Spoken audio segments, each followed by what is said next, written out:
क्यों? क्योंकि बताया गया है कि राम नाम के पट तरे और देवे को कछुना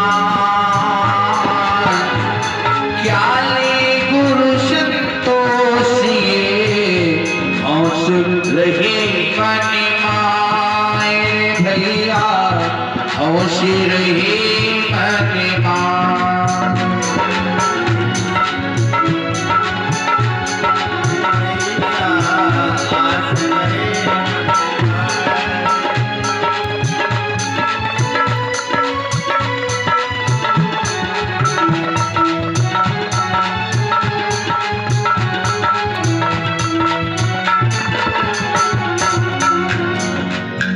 सुंदर बात बताई।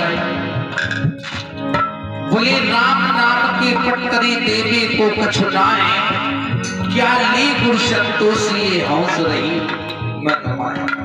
जो प्राप्त करने की इच्छा थी वो तो प्राप्त ही नहीं कर सके। सब चाहते क्या है कि हमें मोक्ष मिल जाए। सब मोक्ष चाहते हैं किंतु मोक्ष हर किसी को नहीं मिलता है। इसीलिए बताया जो व्यक्ति को चाहिए वो कब मिल पाएगा, तो उसके लिए बताया गया कि रही मन धागा प्रेम का अरे मत तोड़ो चटकाए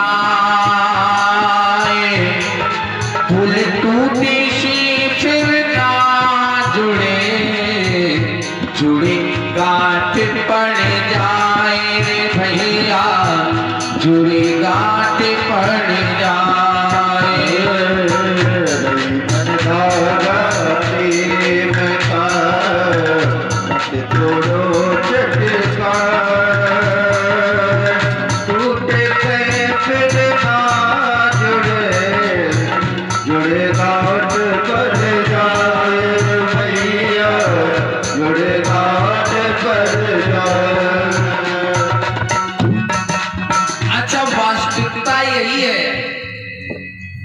वास्तविकता है तो यही, यदि एक बार हमारे आपके मन में मतभेद हो गया परीक्षित जी, तो पूरा जीवन हम आप चाहे जितना प्रयास कर लें एक दूसरे से जुड़ने के लिए उसी भाव से, किंतु वो भाव कभी मिल नहीं पाएगा। इसलिए बताया भले थोड़ा बहुत हानि लाभ हो जाए एक दूसरे से कभी मतभेद नहीं करना चाहिए। यदि एक बार मन मुटाव हो गया जीवन में तो पूरा जीवन आप प्रयास कर लो, चाहे वो आपका रिश्तेदार हो, चाहे वो आपका व्यवहारी हो, चाहे आपके ही घर का ही क्यों ना कोई सदस्य हो। यदि प्रेम में एक बार कोई मनमुटाव हो गया तो फिर जीवन भर वो प्रेम नहीं मिल पाएगा जो हम एक दूसरे से चाहते हैं। इसलिए थोड़ा बहुत हमें आपको सहन करना पड़ता है और करना भी चाहिए।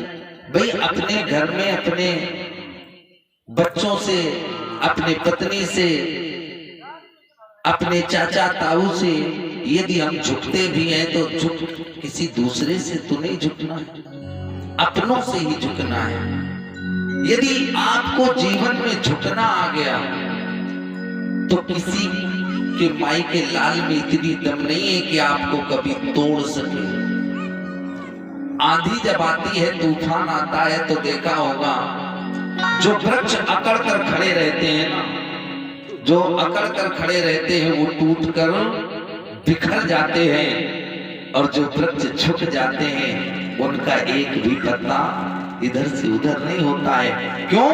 उन्हें परिस्थिति के साथ रहना आता है। जैसी परिस्थिति, जैसी व्यवस्था, वैसे ही वो रह लेते हैं। जब समय आता है तो खड़े हो जाते हैं और जब आवश्यकता पड़ती है तो वो झुक जाते हैं। मतलब ये नहीं है कि जीवन भर आपको सभी के सामने झुकना है, समय को देखकर झुकना है, क्योंकि समय से बड़ा कोई नहीं हो सकता।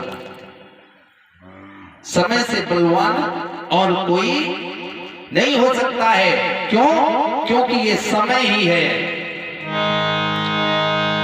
कि समय ही हंसाए, समय ही हंसाए, समय ही रुलाए। ये समय ही तो है जो व्यक्ति को हंसाता है और रुलाता भी समय है। एक दिन बहुत अच्छा आया कि हमारे घर में पनीर, बढ़िया छोला, बढ़िया व्यवस्था है, रबड़ी रसमलाई चल रही है। एक समय ऐसा भी आता है कि कभी कभी हमें नमक और रोटी से भी काम चलाना पड़ जाता है। यदि आप हर परिस्थिति में रहना जानते हैं, हर परिस्थिति से गुजरना जानते हैं, तो आपके साथ चाहे जैसा समय आ जाए, आपको कहीं भी कष्ट नहीं होगा, कभी तकलीफ नहीं होगी। आप अपने जीवन को जीना जानते हैं क्योंकि, और जो केवल सुख ही चाहते हैं, सुख में ही रहने की आदत डाल लेते हैं। अब बताइए, विदेशों में रहने वाले जो एसी में रहते हैं दिन और रात, अब वो हमारे आपके गांव में मजबूरी बस अगर आ जाए तो बहुत ज्यादा एक दिन रुकेंगे, दूसरे दिन भाग जाएंगे, क्योंकि उन्हें ये परिस्थिति में रहना आया ही नहीं। वो नहीं रह सकता, उसे तो एसी की आदत पड़ी हुई है। बिना एसी के रह सकता है? नहीं रह सकता। अच्छा, दारू पीने वाला बिना दारू के रह सकता है? भले काहे न पत्नी का मंगलसूत्र गिरवी धरना पड़े, बेचना पड़े। हाँ, सही कह रहा हूं, है ना? भले खेत बेचने ही क्यों ना पड़ जाए, है ना? हमने देखा है ऐसा, जिसे लत लग गई वो फिर आदत छोड़ता नहीं है। जबकि आवश्यक ये है कि जब जैसी व्यवस्था तब वैसे ही रहना आना चाहिए। नहीं कहते कभी घना कभी मुट्ठी भर चना तो कभी वो भी मना। कहावतें जो कही गई है ना पुरानी, वो बिल्कुल सत्य हैं। मानकर चल, अरे आज हमारे पास अच्छा है तो रसमलाई रसगुल्ला खा रहे हैं, कल नहीं होगा तो नमक रोटी भी खाना आना चाहिए। कम से कम हमारी वो व्यवस्था में, अब व्यवस्था तो नहीं होगी, हमें खेत तो नहीं बेचना पड़ेगा, पत्नी का मंगलसूत्र तो नहीं बेचना पड़ेगा, है ना? ऐसी व्यवस्था में अपने आप को ढालें, अपने आप को बनाएं कि जिस ओर हवा चले हमें जाना उसी ओर है। जरूरी नहीं है कि जिस ओर से हवा आ रही उसी ओर हम रुक करके खड़े हो जाएं। भाई धूल तो जाएगी आंखों में, है ना? जाएगी कि नहीं जाएगी? जैसा आपको बहाव मिलता है वैसा ही चलना सीख जाओ। भला जल की धारा में कोई उल्टा तैरना चाहे तैर पाएगा? बहुत सरल सी बात है, बड़ा सीधा सा भाव है। कोई यदि जलधारा में बहती हुई उल्टा बहना चाहे तो क्या बह पाएगा? नहीं तैर पाएगा। किंतु जलधारा की ओर यदि तैरना चाहे तो बड़ी आसानी से तैरता चला जाएगा, थकेगा भी नहीं, डूबेगा भी नहीं। बचने के रास्ते हैं, आना चाहिए कि बचना है कैसे, बचूंगा कैसे। व्यवस्था ये है। आज महाराज जी सुनीति ने बालू की बेदी बना करके बस भगवान के सामने हाथ जोड़े, प्रभु कर दुखों से चोट खाई न होती तो मोहन तेरी याद आई न होती। एक नैया अब तो तू मेरा और मैं तेरी, बस तू जाने मैं जाने। आहा, भगवान ने भी देरी नहीं लगाई। फिर भगवान आने में भी देरी नहीं लगाते हैं। यदि परमात्मा को श्रद्धा भाव से सच्चे मन से स्मरण किया जाए, परमात्मा मई हो जाया जाए, तो वास्तव में बात तो यही है कि परमात्मा फिर कभी दुख आने नहीं देता है।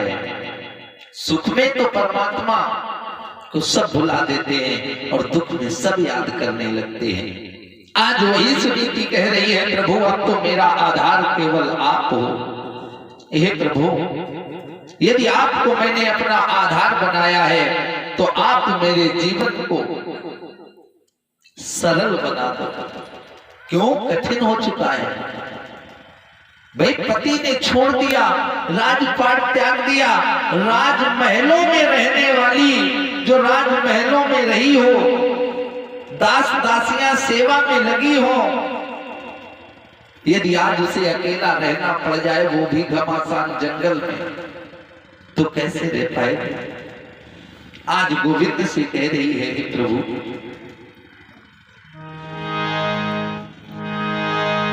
कि दया की न होती जो